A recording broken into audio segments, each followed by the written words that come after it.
नमस्कार, आप देख रहे हैं न्यूज़ 18 इंडिया और मैं हूं आपके साथ गायत्री शर्मा। कोरोना महामारी से सबसे ज्यादा प्रभावित रहे महाराष्ट्र पर एक बार फिर से लॉकडाउन का खतरा मंडरा रहा है और ऐसा इसलिए क्योंकि देश भर से जितने भी कोरोना के मरीज सामने आ रहे हैं उनमें आधे से ज्यादा मरीज अकेले महाराष्ट्र में मिले हैं। देश में पिछले 24 घंटों में करीब 20,000 कोरोना के केस सामने आए और 13,000 से ज्यादा मरीज अकेले महाराष्ट्र से हैं। मतलब ये कि 70% मरीज अकेले महाराष्ट्र से सामने आ रहे हैं। ऐसे में राज्य में फिर से लॉकडाउन लगाने की आशंका लगातार बढ़ रही है। खुद मुख्यमंत्री उद्धव ठाकरे ने यह कहा है कि अगले 2 से 3 दिनों में राज्य के कुछ और इलाकों में लॉकडाउन लगाने का फैसला किया जा सकता है। कोरोना मरीजों की बढ़ती संख्या को देखते हुए नागपुर शहर में 15 मार्च से 21 मार्च तक के लिए लॉकडाउन लागू कर दिया गया है।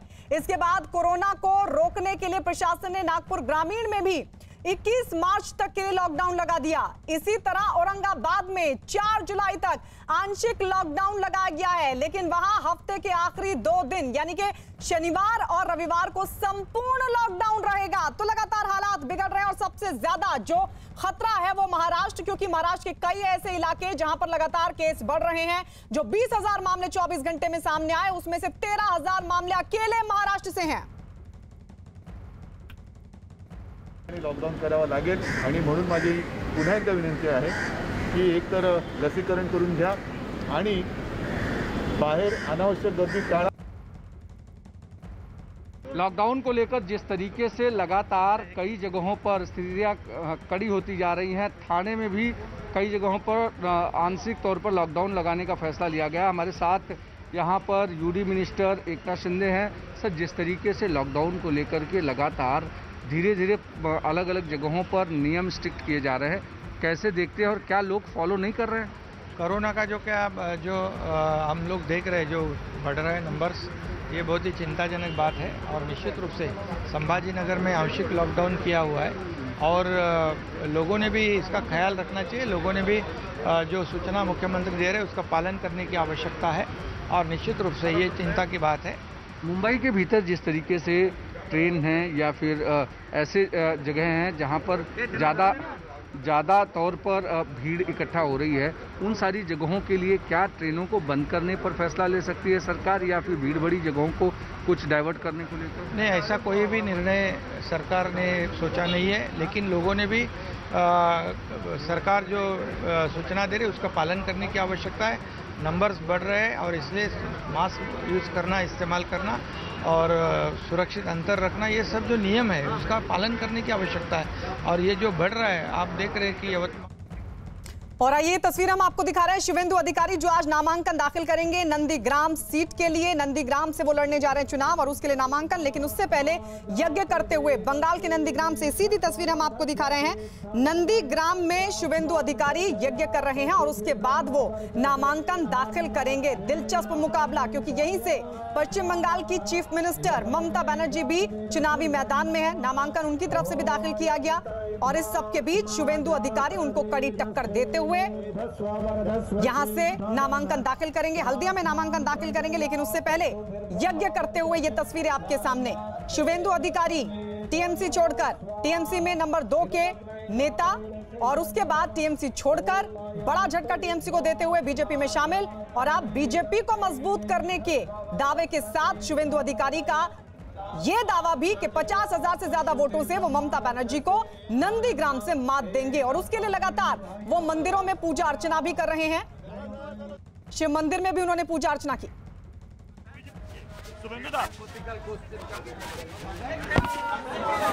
पार्टी का सिस्टम होता है, पार्टी को।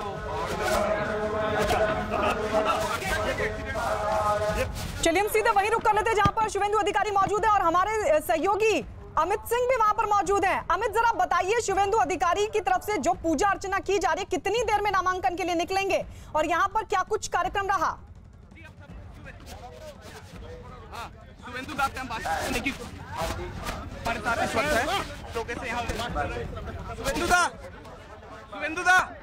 तो फिलहाल शुभेंदु अधिकारी जो जानकी मंदिर से पूजा अर्चना करने के बाद वो यहाँ से निकल चुके हैं। इससे पहले सिंगो वाहिनी मंदिर यानी मां दुर्गा के प्रतिमा के बाहर के सामने उन्होंने पूजा अर्चना की। और यहाँ पर आप तस्वीरों में देख सकते हैं कि जानकी मंदिर से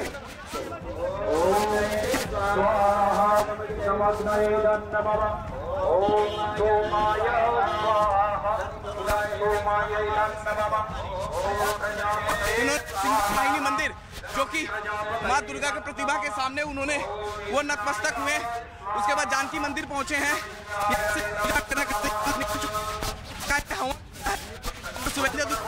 कहा कि ये पहली बार नहीं है कि वो नॉमिनेशन से पहले मंदिर पहुंचे हैं, इससे पहले भी वो पहुंचते रहे हैं जब भी नॉमिनेशन करते हैं। अब यहाँ से सीधे जो 32 किलोमीटर का डिस्टेंस है हल्दिया तक का, वो बाई रोड सफर करेंगे शुभेंदु अधिकारी। और शुभेंदु अधिकारी बाई रोड सफर करने के लिए निकल चुके हैं। उन्हें वहाँ हल्दिया तक 11 साढ़े 11 बजे तक पहुँचना है। एक बार मैं जानकी मंदिर की आपकी तस्वीरें दिखा देता हूँ।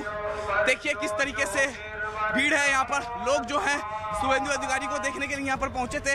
हर कोई चाहता था उन्हें अपने मोबाइल में कैद कर लेना। जी बिल्कुल, तो ये अमित वहां पर लगातार बने हुए हैं और ये जानकीनाथ मंदिर की तस्वीर हम आपको दिखा रहे हैं जहां पर पहुंचे शुभेंदु अधिकारी, पूजा अर्चना की। और उससे पहले उन्होंने नंदीग्राम के सिंगोबाहिनी मंदिर में भी पूजा अर्चना की और उसके बाद वो जानकीनाथ मंदिर पहुंचे। पूजा अर्चना के बाद आपको बता दें वो 11 से साढ़े 11 के बीच पहुंचेंगे हल्दिया और वहां पर वो आज नामांकन दाखिल करेंगे। लगातार इस पर खबरें आपको बताते रहेंगे, अपडेट आपको देते रहेंगे। लेकिन एक बार फिर से आपको बता दें किस तरीके से महाराष्ट्र पर कोरोना का खतरा लगातार मंडरा रहा है। आपको बता दें कोरोना के जो सबसे ज्यादा मामले हैं वो सामने आए हैं महाराष्ट्र में, यानी 20,000 मामले 24 घंटे में। लेकिन इस 20,000 मामलों में सबसे ज्यादा महाराष्ट्र में 13,000 मामले सामने आ चुके हैं और इसलिए महाराष्ट्र पर खतरा लगातार बढ़ रहा है। 3 सहयोगी इस वक्त हमारे साथ जुड़ चुके हैं। हमारे साथ वैभव सोनवण जो कि पुणे से हमारे साथ हैं, सिद्धार्थ गोदम औरंगाबाद से हमारे साथ हैं और तुषार कोले नागपुर से हमारे साथ जुड़ चुके हैं। लेकिन सबसे पहले वैभव आपके पास आते हुए ये कितनी चिंता की बात। आप देखिए महाराष्ट्र में 13,000 से ज्यादा मामले सिर्फ अकेले महाराष्ट्र से।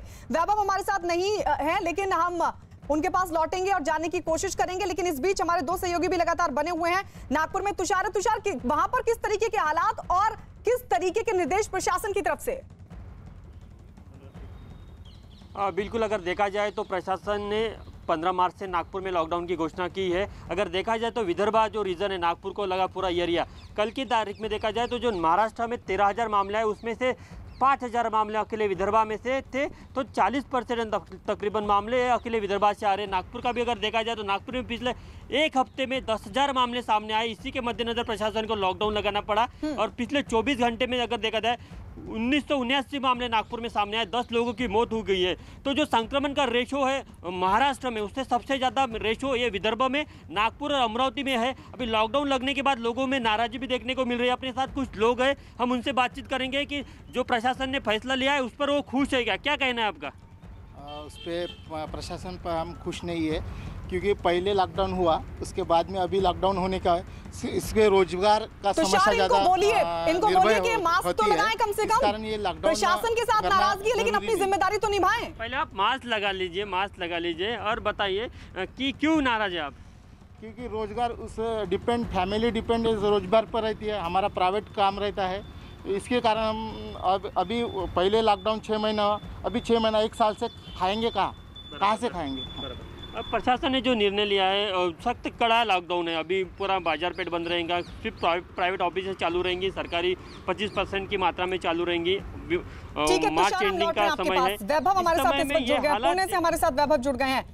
वैभव जरा बताइए वहां पर किस तरीके के हालात, क्योंकि तुषार बता रहे हैं कि पुणे की अगर बात करें तो करीब 10,000 मामले वहां पर सामने आ चुके हैं।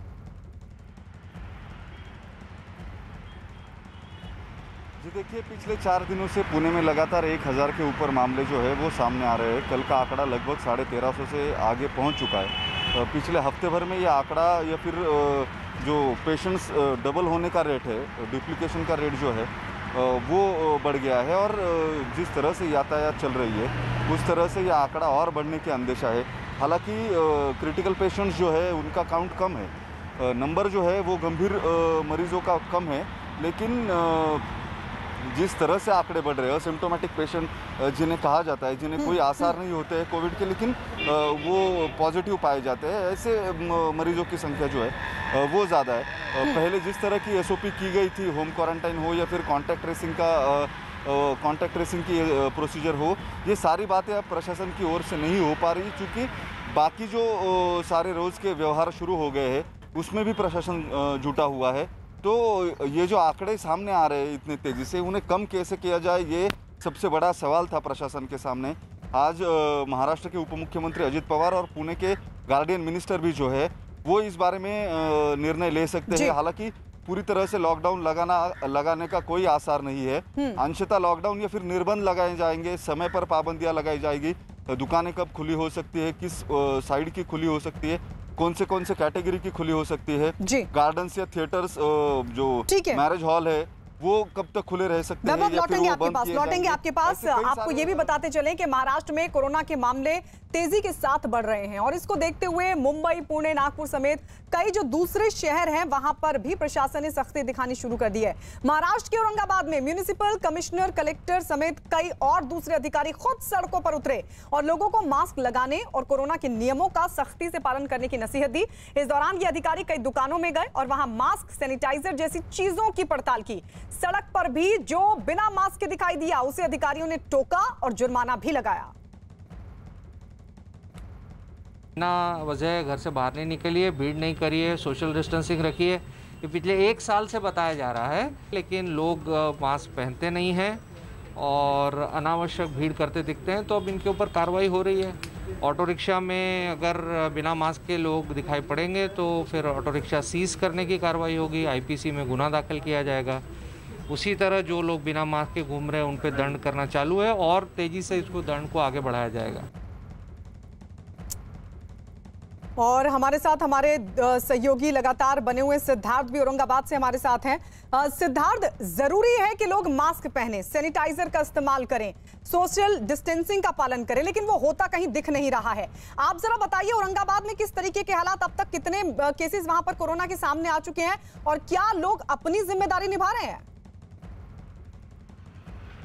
बिल्कुल गायत्री, लोग अपनी जिम्मेदारी निभा नहीं रहे हैं, इसीलिए लॉकडाउन की जो है नौबत औरंगाबाद पे आ चुकी है।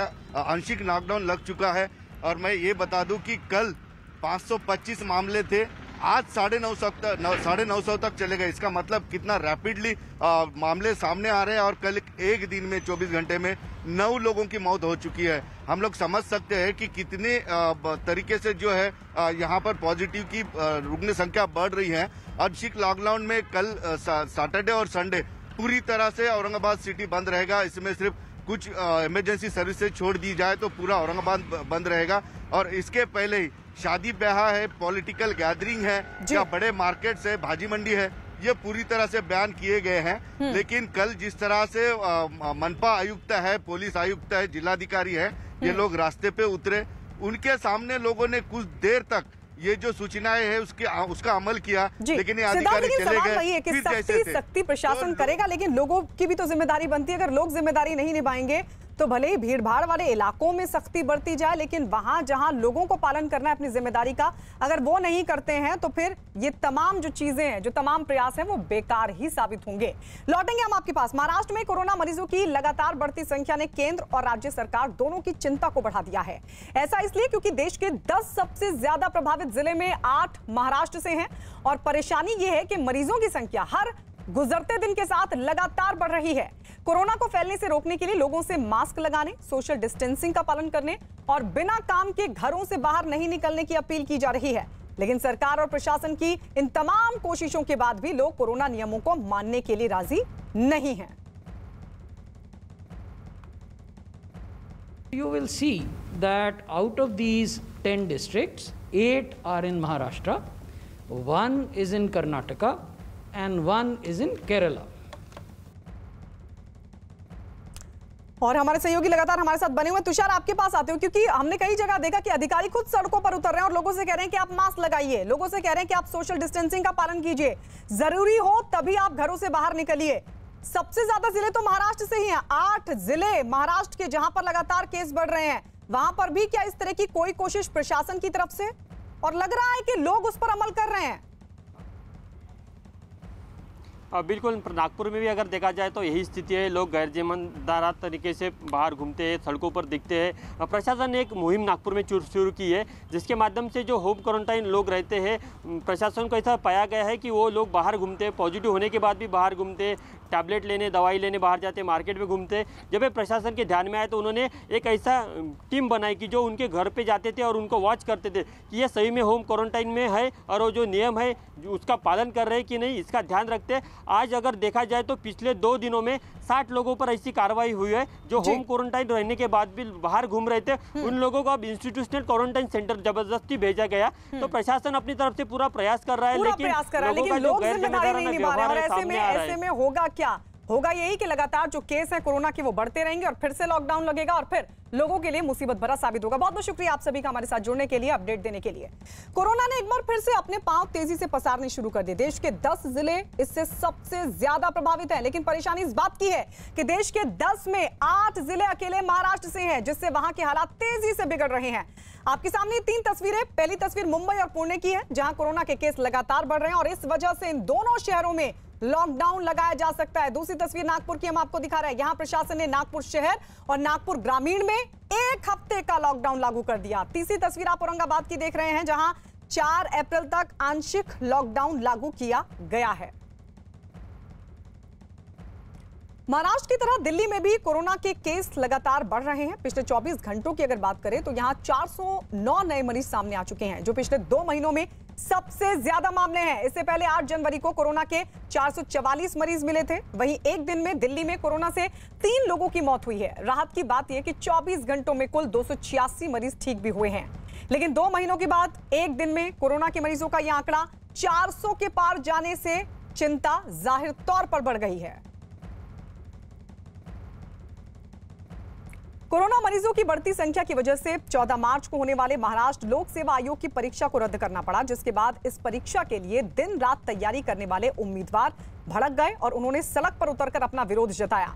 पुणे से सामने आई तस्वीरों में हजारों की संख्या में उम्मीदवार एक ही जगह पर इकट्ठा हुए और सड़क जाम कर प्रदर्शन किया। इस दौरान किसी ने भी एक दूसरे से दूरी बनाए रखने के नियम का ख्याल नहीं रखा। कई उम्मीदवार तो बिना मास्क के भी नजर आए। महाराष्ट्र के अमरावती में भी इसी तरह का प्रदर्शन किया गया। वहां भी परीक्षा में बैठने वाले उम्मीदवारों ने सड़क पर उतरकर उससे जाम कर दिया, जिसके बाद पुलिस ने इस हंगामे को शांत कराने के लिए उन पर लाठियां भांजनी शुरू कर दी। परीक्षा के मुद्दे पर जब हंगामा बढ़ा तो मुख्यमंत्री उद्धव ठाकरे खुद सामने आए और इसे जल्द आयोजित कराने का भरोसा दे दिया। की उगाच कोणी भडकवते म्हणून भडकून जाऊ नका। आपण जो अभ्यास करत आहात तो अभ्यास करत राहा आणि मी तुम्हाला वचन देतो आहे की येत्या आठवड्याभरामध्ये ही परीक्षा होईल। मुंबई में कोरोना के मामले लगातार बढ़ रहे हैं और मुंबई में कोरोना का टीका लगवाने के लिए फर्जीवाड़ा भी सामने आने के बाद वैक्सीनेशन सेंटर्स पर डॉक्टर अलर्ट हो गए। वहां टीका लगवाने पहुंच रहे 45 से 59 साल के लोग जो खुद को किसी बीमारी का शिकार बता रहे हैं, उनकी बारीकी से जांच की जा रही है। उद्धव ठाकरे ने यह भी कहा है कि महाराष्ट्र सरकार भी फर्जी सर्टिफिकेट के आधार पर टीका लगवाने वालों पर पूरी तरीके से नजर रखे हुए है। वहाँ भी जानकारी आ रही है, वहाँ भी हम जांच कर रहे हैं और जो भी वहाँ झूठा साबित हो रहा है उसके ऊपर कार्रवाई हो रही है। अहमदाबाद के साबरमती आश्रम में आजादी का अमृत महोत्सव कार्यक्रम की तैयारियां पूरी हो चुकी हैं। अब से कुछ ही देर में प्रधानमंत्री नरेंद्र मोदी साबरमती आश्रम से ही दांडी मार्च को दिखाकर हरी झंडी इस महोत्सव की करेंगे शुरुआत। करीब 300 किलोमीटर की इस यात्रा में कई केंद्रीय मंत्री भी पैदल चलेंगे। बताया गया कि 12 मार्च से 5 अप्रैल तक चलने वाली इस दांडी यात्रा में बीजेपी शासित राज्यों के कई मुख्यमंत्री भी हिस्सा लेंगे। महोत्सव की शुरुआत के लिए साबरमती आश्रम के पास एक बड़ा पंडाल बनाया गया है, जहां प्रधानमंत्री यात्रा को रवाना करने से पहले लोगों को संबोधित भी कर सकते हैं। आज ही के दिन 91 साल पहले साबरमती आश्रम से ही महात्मा गांधी ने ऐतिहासिक दांडी यात्रा की शुरुआत की थी और 2022 में आजादी के 75 साल पूरे हो रहे हैं। उससे पहले 75 हफ्तों तक केंद्र सरकार देश भर में कई कार्यक्रम आयोजित कराएगी, जिनकी शुरुआत आज अहमदाबाद से होगी। प्रधानमंत्री नरेंद्र मोदी दांडी यात्रा को हरी झंडी देने वाले हैं। ये मेरे पीछे जो देख रहे हैं वो 81 दांडी मार्च करने वाले जो लोग हैं, जो यहाँ से लगातार 21 दिन यहाँ अहमदाबाद से दांडी तक चलेंगे। आइए उनसे बात करते हैं। 81 मार्चर हैं वो। सर क्या नाम है आपका? अवधेश कुमार सिंह, जनपद देवरिया। अवधेश जी, यूपी से आप यहाँ पर आए, दांडी यात्रा में हिस्सा ले रहे, क्या कहेंगे? सर हमको बहुत खुशी है कि 75 वर्ष पर आज़ादी के बाद यह दांडी यात्रा हो रही है साबरमती से दांडी तक। हम बहुत गौरवान्वित हैं और गौरवान्वित होकर इस पर पूरा जोर शोर से हम लोग चलेंगे। अगले 21 दिन चलेंगे आप? हाँ बिल्कुल, पूरा का पूरा दांडी। हाँ। क्या कहेंगे, आपकी फीलिंग? बड़ा गौरवान्वित महसूस हो रहा। एमपी मध्य प्रदेश से है, माननीय संस्कृति पर्यटन मंत्री प्रहलाद जी, उनका क्षेत्र है, वहाँ से हम लोग शामिल हो रहे हैं अपनी सभी साथियों से। बड़ा गौरवान्वित महसूस कर रहे हैं। आप कहाँ से आए? मैं भी एमपी से हूँ, सागर जिले से। ये तो मेरा सौभाग्य है कि मुझे इस यात्रा में सम्मिलित होने का अवसर मिला। और चलिए सीधे रुक कर लेते हैं अहमदाबाद। हमारे सहयोगी जनक दवे इस वक्त हमारे साथ लाइव जुड़ गए हैं। जनक, बताइए कि कितनी देर में प्रधानमंत्री नरेंद्र मोदी अहमदाबाद पहुंचेंगे और वहां पर आज के इस कार्यक्रम को लेकर क्या तैयारी? बिल्कुल गायत्री, मैं कुछ तस्वीरें आपको दिखा देता हूं। फिलहाल मैं अभी साबरमती आश्रम है उसके बाहर खड़ा हूं और देखिए तैयारियां पूरी तरह से हैं। पुलिस बंदोबस्त आप देख रही हैं। सामने छोर पे जो दिख रहा है वो साबरमती आश्रम का एंट्री गेट है और वहां पर पीएम का जो कॉन्वॉय वो गुजरेगा यहाँ से। 10:10 पर यानी अब से कुछ ही मिनटों बाद प्रधानमंत्री अहमदाबाद एयरपोर्ट पर लैंड करेंगे और यहाँ 10:30 पर साबरमती आश्रम में उनकी एंट्री होगी। वहाँ पर पहले गांधी की जो मूर्ति है वहाँ पर माल्यार्पण करेंगे और उसके बाद गायत्री मोहन से महात्मा तक का जो सफ़र रहा, ये उसी आश्रम 13 साल महात्मा गांधी ने इस आश्रम में बिताए। प्रधानमंत्री मोदी कई बातों से खुद रूबरू यहाँ पर हुए हैं इन चीज़ों को लेकर। आपको गायत्री याद होगा कि जब जब यहाँ पर कोई भी अंतर्राष्ट्रीय शख्सियत यहाँ पर आई, चाहे वो जिनपिंग हो, चाहे सिंधे अबो हो, चाहे नेतन्याहू हो, प्रधानमंत्री खुद गाइड बनकर उनको ये सारी जानकारी यहाँ पर देते थे। उससे आपको अंदाज़ा लगेगा कि कितनी बारीकियों की जानकारी प्रधानमंत्री को यहाँ पर है। और उसके चलते यहाँ कुछ समय बिताने के बाद पास में ही जो मंच बना है वहाँ पर जाएंगे और उनका भाषण होगा, बाकी जो डॉक्यूमेंटेशन है वो वहाँ पर बताया जाएगा लोगों को। और उसके बाद तकरीबन 12:20 का वक्त है जहाँ पर वो यात्रा को हरी झंडी देंगे और 12:30 पर प्रधानमंत्री लौटेंगे आपके पास। तो साबरमती आश्रम से आजादी के महोत्सव की शुरुआत अब से थोड़ी देर में ही पहुंचने वाले हैं प्रधानमंत्री मोदी। लगातार अपडेट जनक से लेते रहेंगे, लेकिन आपको बता दें प्रधानमंत्री मोदी ने आजादी के अमृत उत्सव पर ट्वीट भी किया। ट्वीट कर उन्होंने क्या लिखा, आइए आपको दिखाते हैं। उन्होंने लिखा, भारत के गौरवशाली इतिहास में 12 मार्च के दिन की विशेष अहमियत है। वर्ष 1930 में इसी दिन महात्मा गांधी के नेतृत्व में दांडी यात्रा की शुरुआत हुई थी। आजादी की 75वीं वर्षगांठ को समर्पित आजादी का अमृत महोत्सव की साबरमती आश्रम से शुरुआत होगी। साबरमती आश्रम से एक पद यात्रा को हरी झंडी दिखाई जाएगी जो अहमदाबाद से दांडी जाएगी। इस पद यात्रा में समाज के हर वर्ग के लोग हिस्सा लेंगे। तो ये ट्वीट प्रधानमंत्री नरेंद्र मोदी की तरफ से किया गया। आजादी के अमृत महोत्सव में लोगों की ज्यादा से ज्यादा भागीदारी हो, इसके लिए केंद्र सरकार ने पूरी तैयारी कर रखी है। आजादी के अमृत महोत्सव की शुरुआत पीएम मोदी करेंगे। इस महोत्सव का आगाज अहमदाबाद के साबरमती आश्रम से होगा, जहां पीएम हरी झंडी दिखाकर दांडी यात्रा को रवाना करेंगे। ये पद यात्रा 241 किलोमीटर लंबी होगी, जो आज से शुरू होकर दांडी में 5 अप्रैल को खत्म होगी। इस पद यात्रा में कुल 81 लोग शामिल होंगे। 75 किलोमीटर तक इसमें केंद्रीय मंत्री प्रहलाद पटेल भी शामिल रहेंगे। 15 अगस्त 2022 यानी कि 75 हफ्तों तक देश में कई कार्यक्रम होंगे। 2022 में आजादी की 75वीं वर्षगांठ मनाई जाएगी। जनक लगातार हमारे साथ बने हुए हैं। जनक, वहां की तस्वीरें तो दिखाते रहिए ही, अपडेट भी देते रहिए, लेकिन साथ ही ये बताइए कि 81 लोग इस यात्रा में शामिल होंगे। किन बातों को ध्यान में रखकर उन 81 लोगों को चुना गया है?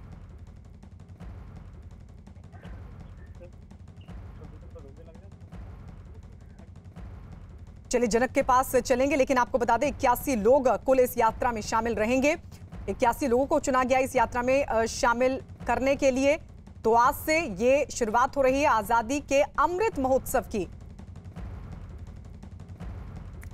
दांडी यात्रा को पीएम की ओर से हरी झंडी दिखाने के बाद केंद्रीय मंत्री प्रहलाद पटेल, अलग अलग राज्यों से पहुंचे 81 सामाजिक कार्यकर्ता हैं ये, जिनकी बात हम कर रहे थे।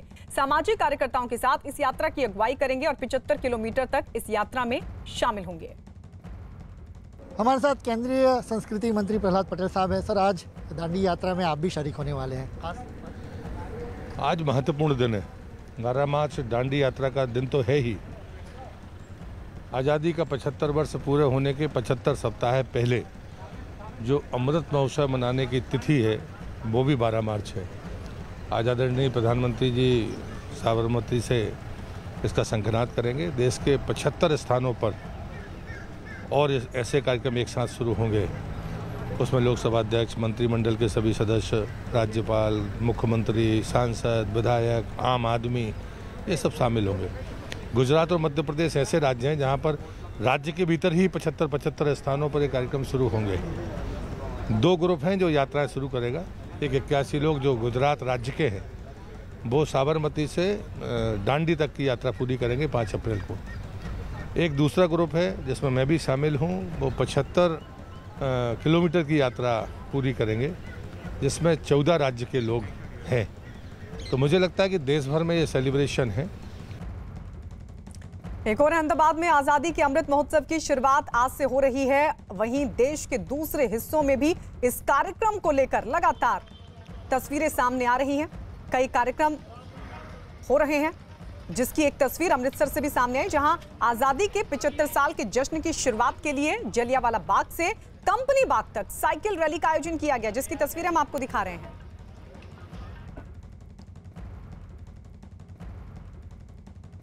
बच्चे चाहें तो देश बदल दें, बच्चे चाहें तो एक नई दुनिया बना दें, और ऐसे ही कुछ अद्भुत यंग जीनियस के साथ नेटवर्क 18 दिखा रहा है एक अनोखा शो, बायजूस यंग जीनियस। 13 मार्च को शाम के 7 बजे न्यूज 18 इंडिया पर मिलिए नई दिल्ली में रहने वाले 12 साल के तिलक केसाम से। वो बच्चा जिसे सुपर स्केटर कहते हैं, पहियों पर घूमना इस बच्चे का जुनून है, और इसी जुनून की वजह से उसका नाम Guinness book of world records में 2 बार दर्ज है। 2015 में उसने बार्स के नीचे झुककर बिना टकराए 116 मीटर तक लिम्बो स्केटिंग कर वर्ल्ड रिकॉर्ड बनाया, लेकिन दिसंबर 2016 में उसका यह रिकॉर्ड टूट गया। तिलक ने खुद अपना पुराना रिकॉर्ड तोड़ते हुए बार्स के नीचे 145 मीटर तक लिम्बो स्केटिंग की। 4 साल की उम्र से स्केटिंग कर रहे तिलक का सपना है 2023 विंटर ओलंपिक्स में आइस स्केटिंग में गोल्ड जीतने का। तिलक एशियाई रोलर स्केटिंग ओपन में सिल्वर मेडल जीत चुका है। 13 मार्च को शाम 7 बजे न्यूज 18 इंडिया पर मिलिए इस विलक्षण स्केटर से। जरूर देखिए बायजूस यंग जीनियस।